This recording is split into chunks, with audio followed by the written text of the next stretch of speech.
আজকে খুব ইম্পর্টেন্ট দিন, বিশেষ একটা দিন আমাদের সবার জন্য, আমাদের বাংলার জন্য একটা খুব ইম্পর্টেন্ট সিগনিফিকেন্ট একটা দিন। আই সিনসিয়ারলি হোপ সেটা বন্ধ হয়ে যায়। I sincerely hope so.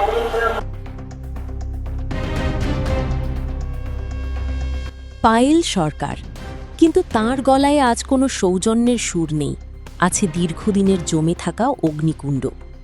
উপস্থিত সাংবাদিকদের ক্যামেরার সামনে পায়েল বিস্ফোরক কণ্ঠে বললেন, আজ আমি মুক্ত।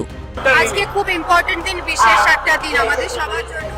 তোমরা একটু দাঁড়িয়ে থেকো, ঘন্টা দুয়েকের মধ্যে বিজেপির সব লোকজন। এতদিন রাজ চক্রবর্তী আর দেব টলিউড থেকে আমাকে কার্যত ব্যান করে রেখেছিল, আর এই সবটাই হয়েছে মমতা বন্দ্যোপাধ্যায়ের ক্ষমতার দাপটে। তারা ভেবেছিলেন রাজভক্তি দেখালেই বুঝি ইন্ডাস্ট্রি কবজা করা যায়। আবেগে কাঁপতে কাঁপতে তিনি আরও যোগ করেন, এবার তাদের সামনে পেলে আমি জুতো পেটা করব। ক্ষমতার দম্ভে যারা অন্যের রুটি রুজি কেড়ে নেয় তাদের ক্ষমা নেই। আই সিনসিয়ারলি হোপ সেটা বন্ধ হয়ে যায়। টলিউড কারো পৈতৃক সম্পত্তি নয়, এই দিনটি সেই এক নায়কতন্ত্রের পতনের দিন। এবার টলিউড হবে সবার, যেখানে মেধা থাকবে রাজনীতির ঊর্ধ্বে। পায়েলের এই নজিরবিহীন হুঁশিয়ারিতে স্টুডিও পাড়া থেকে রাজনৈতিক মহল সর্বত্রই এখন তোলপাড়। টলিউড কি সত্যিই নতুন ভোরের মুখ দেখবে, নাকি শুরু হলো আরও এক চরম সংঘাতের অধ্যায়? আমার বন্ধু দেব, তিনি ঘাটাল লোকসভার নির্বাচনে বলেছিলেন যে হিরণের তো ফিল্মের কেরিয়ার শেষ হয়ে গেছে, আমার কাছে হিরণ হেরে যাওয়ার পর হিরণের রাজনৈতিক কেরিয়ারও শেষ হয়ে যাবে। হিরণ কোথায় যাবে কেউ জানে না।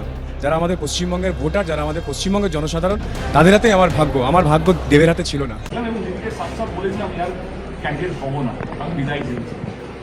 আমি ঘাটাল মাস্টার প্ল্যান করতে পারছিলাম না বলেই আমি 2024-এ রিজাইন করেছিলাম, সবাই জানে, এবং পার্লামেন্টে লাস্ট বক্তৃতাও তাই রেখেছিলেন। অভিষেক এবং দিদি আমাকে ডেকেছিলেন এবং তারা বলছে তুমি কি চাও।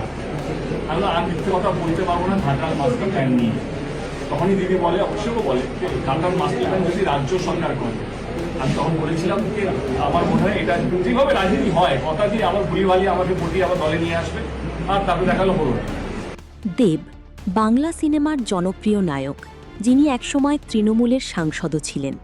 তার মন্তব্য, আমাকে পটিয়ে এমপি করেছে তৃণমূল।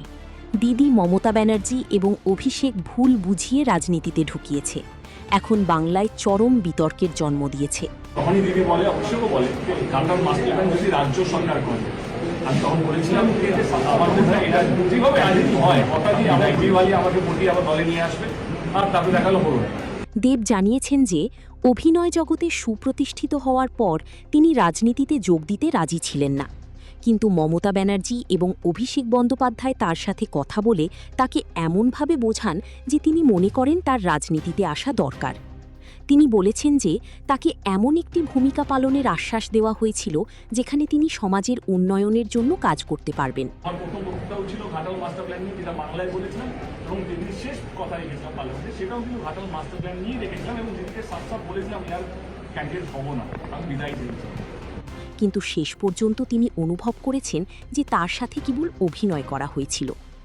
দেবের এই মন্তব্য রাজনীতিতে এক নতুন বিতর্কের সূচনা করেছে এবং অনেকেই এখন এই বিষয়ে তাদের মতামত দিচ্ছেন। কেউ কেউ মনে করেন যে এটি কেবল রাজনীতিতে টিকে থাকার একটি কৌশল, আবার কেউ কেউ মনে করেন যে দেবের অনুভূতিগুলি ন্যায্য হতে পারে।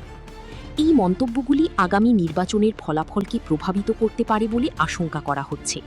মমতা ব্যানার্জি এবং অভিষেক বন্দ্যোপাধ্যায়কে এই বিষয়ে তাদের উত্তর দিতে হবে বলে আশা করা হচ্ছে।